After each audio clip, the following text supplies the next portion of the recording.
Hey everyone, on Saturday morning, actually it was Friday night, Bleacher Report's Jason Cole put out a tweet that said that Oakland Raider owner Mark Davis claims that he has never received any type of offer to purchase part of the Oakland Raiders, ever. And I responded that that was a lie.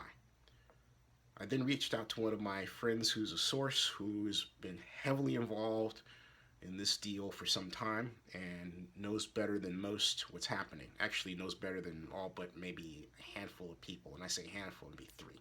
Okay, that's as much as I can say. This was the text I got back from my friend, my source, and I quote: "In theory, Davis is correct, but in real world dialogue, he's lying.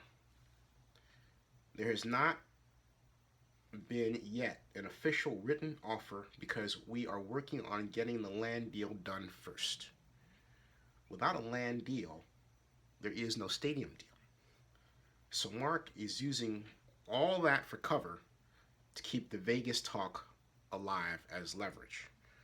He then followed up that he expected the land deal to be done by mid-August. This is July 31st, so we're getting close to that point. Once again, Mark Davis is playing games with the truth.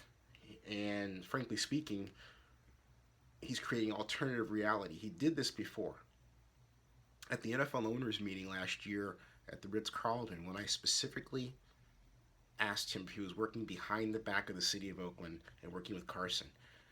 And instead of admitting that he was, he acted like he didn't know what I was talking about when he actually did. He does this. He does this game with non-good faith negotiations and non-good faith communications in media more than any other owner or person in business I've ever seen in my entire life, and it's a horrible strategy. But I want everyone to know that what Mr. Davis is saying is not true. Mr. Davis has met with Ronnie Lott more than once, and with Ronnie Lott and Marcus Allen. They've discussed values, percentages, numbers. Mr. Davis knows this. Mark Bedane has been involved as well. And right now, the city of Oakland and the county of Alameda are working through both the memorandum of understanding and the letter of interest that Ronnie Lott has sent to them. They're going over the language of that as well. So this is heavily in motion. Don't be fooled into thinking it's not. It is. Again, here's the other problem. You have certain people out there, certain reporters who are behaving more like mouthpieces for Mr. Davis than journalists. I'm saying that straight out. You know, in the old days, I'm not trained as a journalist. I'm trained as an urban planner. I'm trained as a programmer, okay? But I am in the media business.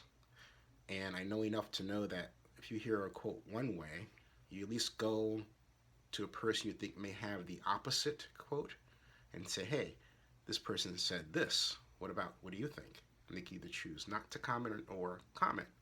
But you should report, we reached out to X for a comment and we didn't get anything back, or this is what we got back. The reporters involved, and you know who I'm talking about, don't do that. So are they really being reporters? Not really.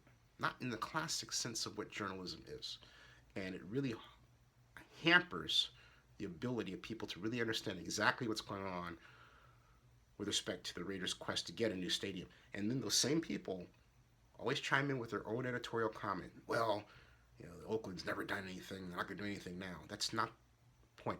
And if those people want to editorialize, then they should become columnists and do so. But they should not pass themselves off as reporters. That's wrong.